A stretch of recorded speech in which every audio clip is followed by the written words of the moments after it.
Guys, तर आजचा vlog completely माझ्या मंगळसूत्रांबद्दल आहे की माझ्याकडे किती टाईपचे मंगळसूत्र आहेत आणि मी ते कुठे कुठे घालते.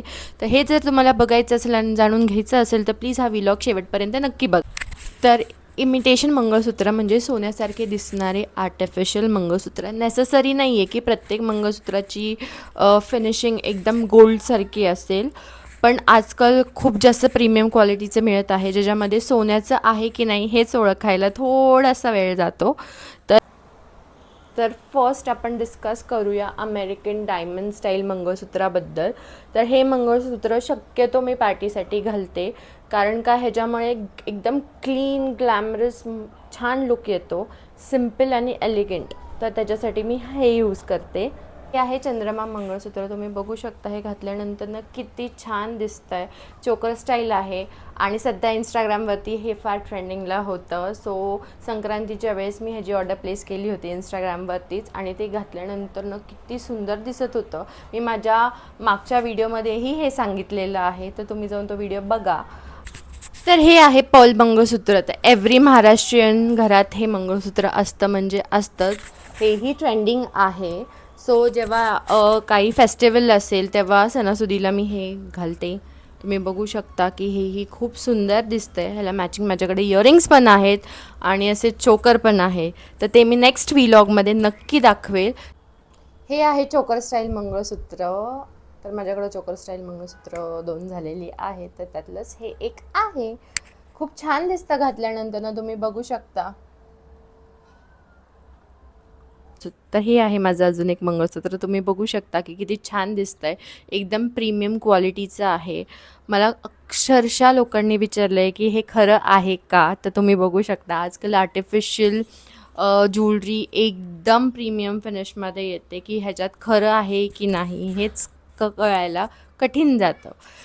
तर आता माझे ट्रेडिशनल मंगळसूत्र आपण बघूयात. महाराष्ट्रीयन असल्यामुळे मला ट्रेडिशनल मंगळसूत्रांची खूप आवड आहे आणि माझ्याकडे खूप कलेक्शन आहे. त्यातलंच एक हे आहे लाँग मंगळसूत्र. तर मी हे शक्यतो जेव्हा सोसायटीमध्ये काही फंक्शन असेल तेव्हा मी हे घालते. हळदी कुंकवाला वगैरे हेच घालते मी. तर हे सिम्पल आणि खूप मस्त दिसतं घातल्यावरती. अजून दुसरे मंगळसूत्र पण आपण बघूयात जे माझ्याकडे ट्रेडिशनल आहे. रिसेंटली ऑनलाईन ऑर्डर केलं होतं. तुम्ही बघू शकता की घातल्यानंतर ना किती छान दिसतं आहे. काळी पोत आहे त्याच्यामध्ये आणि हे गोल्डन बीड्स आहेत. त्याच्यामुळं खूप जास्त छान दिसतं आहे. तुम्ही ट्रेडिशनल वेअर करणार असाल तर हे नक्की ट्राय करा.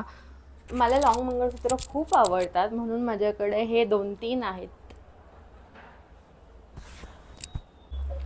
हे अजून एक आहे. तुम्ही बघू शकता ह्याची लेंथ खूप चांगली आहे.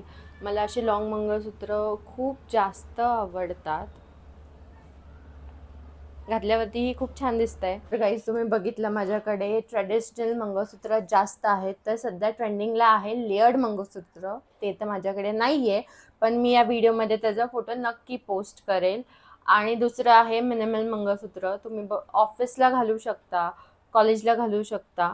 तर माझ्याकडे हे मंगळसूत्र आहे. हे गोल्डचं आहे, पण ह्याच्यामध्ये एकदम प्रीमियम क्वालिटीचं आणि लुकचं मंगळसूत्र तुम्हाला ऑनलाईन नक्की मिळेल. आणि ऑक्सिडाइज मंगळसूत्र पण सध्या खूप ट्रेंडिंगला आहे. तर ते तुम्ही इंडो वेस्टर्न फ्युजन जेव्हा करताल तेव्हा ते नक्की ऑप्ट करू शकता. माझ्याकडे ते आहे, पण मला सध्या ते सापडत नाही मी कुठं ठेवलंय. तर तर आपल्या बायकांना एवढं इमिटेशन ज्वेलरी का आवडते हा सगळ्यांचाच प्रश्न असतो. पण त्यांना काय माहिती की ते किती लाईट वेट असतं, ट्रॅव्हल सेफ असतं, तुम्ही डिफरंट डिफरंट व्हरायटी ट्राय करू शकता आणि सगळ्यात महत्त्वाचं अफोर्डेबल आहे. सोन्यापेक्षा खूप जास्त अफोर्डेबल आहे. त्याच्यामुळे आपल्या बायकांना ते खूप जास्त आवडतं. तर ऑनलाईन ऑर्डर करताना या चुका करायच्या नाहीत. तर पहिली गोष्ट, जेव्हाही तुम्ही केव्हा ऑनलाईन ऑर्डर प्लेस करताल, नुसतं फोटो बघून ऑर्डर प्लेस करायची नाही, तर त्याचे रिव्ह्यू वाचायचे. दुसरी गोष्ट, लो क्वालिटी गोल्ड प्लेटिंगवाले ऑर्डर करायचे नाहीत. त्याच्यानंतरनं त्यांची रिटर्न पॉलिसी चेक करायची आणि मगच ऑर्डर प्लेस करायची. तर काही केअर टिप्स मी तुम्हाला सांगणार आहे. तर परफ्यूम अजिबात स्प्रे करायचा नाही, नाहीतर लागली तुमच्या ज्वेलरीची वाट. ते आपल्याला होऊ द्यायचं नाही आहे. आणि मोस्ट इम्पॉर्टंटली पाण्यापासून वाचवा. पाण्यातही त्याला अजिबात तुम्ही घातली ज्वेलरी आणि तोंड धुताय असं करायचं नाही. तर ते टाळा. त्याच्यानंतरनं एका सॉफ्ट क्लॉथनी ते ज्वेलरी स्वच्छ थोडीशी साफ करून ठेवत जा आणि वेगळ्या बॉक्समध्ये प्रत्येक ज्वेलरी ठेवायला तर मी अशा पॅकेजिंगमध्ये माझी ज्वेलरी ठेवत असते. तुम्ही बघू शकता अशाने ज्वेलरी फार सेफ राहते. तर तुम्ही हे ट्राय करू शकता नक्कीच. तर फ्रेंड्स, तुम्हाला हा व्हिडिओ आवडला असेल तर नक्की लाईक, शेअर, कमेंट करायला विसरू नका आणि सबस्क्राईब नसेल केलं तर प्लीज माझ्या चॅनलला सबस्क्राईब करा.